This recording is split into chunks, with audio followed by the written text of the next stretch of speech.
আসসালামু আলাইকুম সবাইকে। আজকে যে বিষয়টা নিয়ে কথা বলবো, আমরা রান্নাঘরে যে কাজগুলো করে থাকি, রান্নাঘরে প্রতিদিন কাজগুলোর ভিতরে বেশ কিছু কাজ থাকে যে প্রত্যেক দিনই করা লাগে। প্রত্যেক দিন হয়তো আপনি এক এক রকম খাবার খাওয়া দাওয়া করেন, কিন্তু একই কাজ বারবার রিপিট হয়।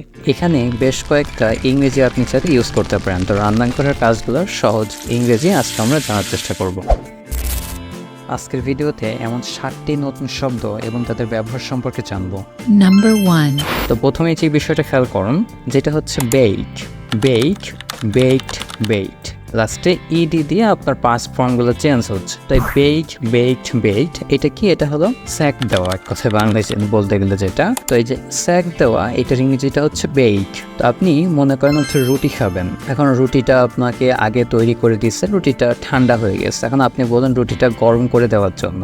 এই জায়গায় আপনি এরকম বলতে পারেন না যে প্লিজ হট দ্য ব্রেড, এটা মানাবে না, আসলে বুঝতে পারবে না বিষয়টা। এখানে অ্যাপ্রোপ্রিয়েট যে ইংরেজিটা সেটা হবে bake the bread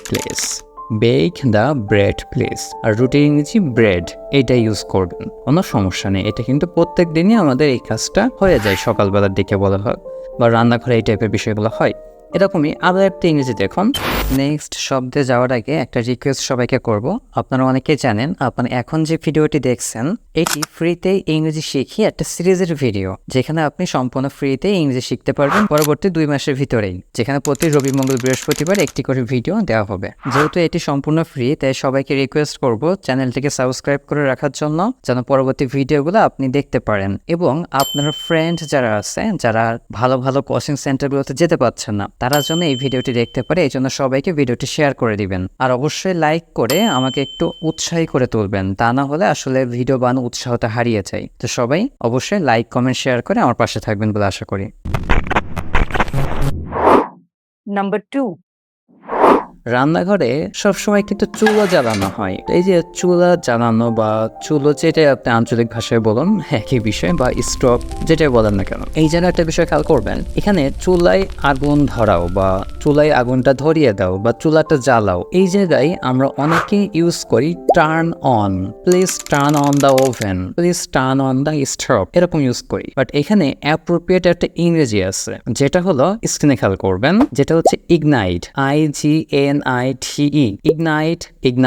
ignite. Yes, লাস্টে ইডি আপনার জয়েন হয়ে যাবে পাঁচ ফর্মগুলোতে যখন যাবে। ইগনাইট মানে কি? ইগনাইট মানে হচ্ছে আগুন ধরানো, চুলায় আগুন ধরো বা চুলাটি ধরিয়ে দাও, এই জায়গাটাই আপনি ইউজ করবেন। প্লিজ ইগনাইট দ্য স্টোভ, যে কোনো একটা আপনি ইউজ করলে হবে, বা ইগনাইট দ্য ওভেন, যে কোনো একটা ইউজ করলে হবে। আপনি ওভেন বললেও হবে, স্টোভ বললেও হবে, কোনো সমস্যা নাই। এখন আপনি হয়তো ভাবতে পারেন যে ভাই চুলার ইংরেজি কি? চুলার আসলে অ্যাপ্রোপ্রিয়েট কোনো ইংরেজি নাই, স্টোভ বা ওভেন যে কোনো একটা আপনার ইউজ করা হয়। এই জায়গায় বিষয়টা হচ্ছে এরকম, আপনি মনে করেন লাঠির চুলা বা কাঠের আগুন দিয়ে যে চুলাটা জ্বলতেছে, এই টাইপের চুলা আপনি বলতে যাচ্ছেন, ওই জায়গাটা বলতে হয় উডেন স্টোভ, যেমন আপনার গ্যাসের চুলা, গ্যাসেস স্টোভ। ওকে, এই বিষয়টা খেয়াল করে রাখবেন। তো আমরা আগুন ধরা পর্যন্ত আসলাম।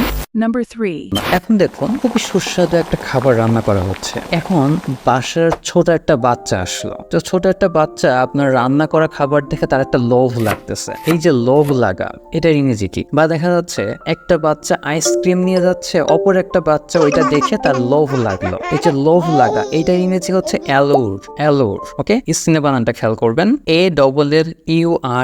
ALLEURE, অ্যালোর্ড। লাস্টে ইডি যুক্ত হবে যখন আপনি পাস্ট ফর্মগুলো ইউজ করবেন। ওকে, অ্যালোর মানে কি? অ্যালোর মানে হচ্ছে লোভ দেখানো। যেমন ইংরেজি যদি আমরা একটু খেয়াল করি, the child is alluring for ice cream, এটা আপনি ইউজ করতে পারছেন, সমস্যা নেই।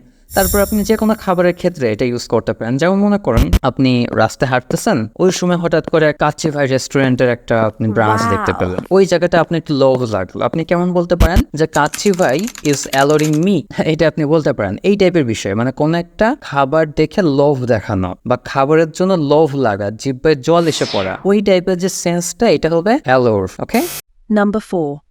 এইবার দেখুন, আপনি তো রান্না বান্না শেষ, এখন আগুন নিভিয়ে দিবেন, এই জায়গায় কি আপনি টার্ন অফ এইটা ইউজ করবেন? এটা কিন্তু ভুল। টার্ন অফ আপনি ইউজ করলে এই জায়গায় হবে, মানে টার্ন অফ, টার্ন অন, এটা আসলে কি? এটা আপনার ওই যে বাকেটের মতো। বাকেট মানে দেখুন তো আপনি, বাকেট মানে কিন্তু আপনার ব্যাগ বোঝাচ্ছে, বাজারের যে ব্যাগ। বাকেট মানে ঝুড়ি বোঝাচ্ছে। আবার বাকেট মানে মনে করেন আপনি ময়লা ফেলতেছেন যেই একটা পাত্র, ওইটাকেও আপনি বাকেট বলতেছেন, মানে সব জায়গায় বাকেট। তো ওই টার্ন অন, টার্ন অফটা মূলত একটা ইউনিভার্সাল ইংরেজি হয়ে গেছে। ওইটা এটা আপনি ইউজ করতে পারেন, বাট এখানে অ্যাপ্রোপ্রিয়েট একটা ওয়ার্ড আছে। চুলায় আগুন নেভানোর ক্ষেত্রে, যে কোনো আগুন নেভানোর ক্ষেত্রে অ্যাপ্রোপ্রিয়েট একটা ইংরেজি আছে, সেটা হচ্ছে এক্সটিংগুইশ।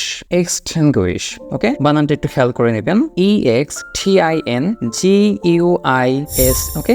এক্সটিংগুইশ, এটা একটু খেয়াল করবেন। এখানেও লাস্টে ইডি যুক্ত হবে পাস্ট ফর্মগুলোর জন্য। এক্সটিংগুইশ, এক্সটিংগুইশড, এক্সটিংগুইশড, ওকে?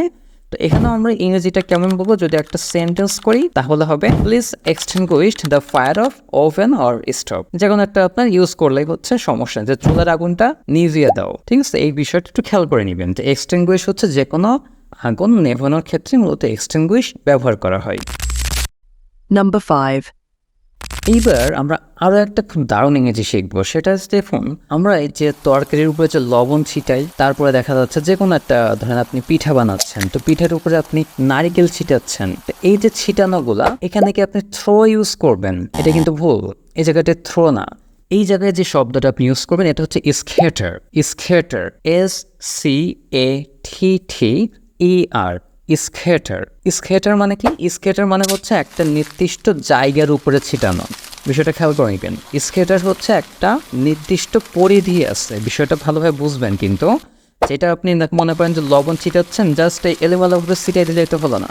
একটা মনে করেন নির্দিষ্ট জায়গা আছে, ওই জায়গার একটা রেশিওর ভিতরে বা একটা পরিধির ভিতরে কিন্তু লবণটা আপনি ছিটাচ্ছেন। আপনি সেমভাবে মনে করেন পিঠা বানাচ্ছেন, নারকেল আপনি ছিটিয়ে দিচ্ছেন, তো নারকেল ছিটিয়ে দেওয়া বা মিষ্টি ছিটিয়ে দেওয়া, ওইটা কিন্তু একটা নির্দিষ্ট জায়গার ভিতরে হয়, ওই ছিটানোগুলা হচ্ছে স্ক্যাটার, ওকে? তো শব্দ ইংরেজিটা খেয়াল করে নেবেন, স্ক্যাটার। এখানেও আপনি যদি পাস্ট ফর্ম ইউজ করেন, শেষে জাস্ট ইডি যুক্ত হবে, RED, ওকে? শেষে জাস্ট ইডি যুক্ত করলে হয়ে যাচ্ছে স্ক্যাটার, স্ক্যাটার্ড, স্ক্যাটার্ড। তো যদি আমরা একটা সেন্টেন্স দেখি, তো সেন্টেন্সটা মনে করেন এরকম হতে পারে যে I am scattering the salt on the curry, যে তরকারির উপরে আমি লবণ ছিটিয়ে দিচ্ছি, এরকম টাইপের ইংরেজি হতে পারে, ওকে? আচ্ছা, এত সময় তো আমরা একটু রান্নাঘরের যেই কাজগুলো করলাম, একটু জড় বস্তু টাইপের কাজগুলো ছিল, তো এখানে যদি আমরা একটু তরল টাইপের কাজগুলো হয়, যেমন পানি, সিম্পল একটা বিষয়, মনে করেন আপনি পানি কোথাও ঢালতেছেন, তো পানি ঢালতেছেন, ওইটার ইংরেজিটা কি হবে? পোরিং, ঠিক আছে? খেয়াল করে নেবেন, POUR, পোর, পোর, পোর্ড, পোর্ড।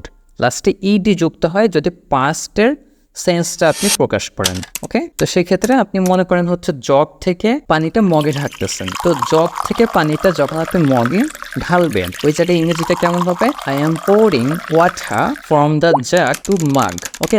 উচ্চারণ কিন্তু খেয়াল করবেন, জাগ নট জগ, উচ্চারণ হবে বর্গীয় জাকার গ, জাগ টু মাগ, এটা হচ্ছে অ্যাপ্রোপ্রিয়েট উচ্চারণ, ওকে? তো পোরিং মানে হচ্ছে পানি ঢালা বা ঢালা টাইপের বিষয়, আপনি অয়েল ঢালা, যে কোনো টাইপের তরল পদার্থ ঢেলে দেওয়া, এইটাকে পোরিং বলা হয়, ওকে?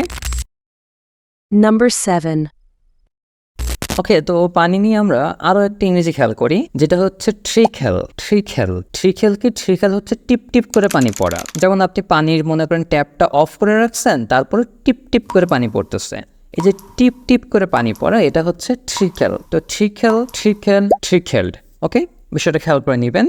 তো সেই ক্ষেত্রেও যদি আমরা দেখা যাচ্ছে একটা সেন্টেন্স খেয়াল করি, সেন্টেন্সটা কেমন হতে পারে? Water is trickling from the tap, water is trickling from the tap, okay? তো ভালো থাকবেন সবাই, আসসালামু আলাইকুম। আজকে এই পর্যন্তই, আর আমাদেরকে অবশ্যই সাবস্ক্রাইব করে রাখবেন, ফলো করে রাখবেন। যে কোনো সমস্যা অবশ্যই আমাদেরকে জানাবেন।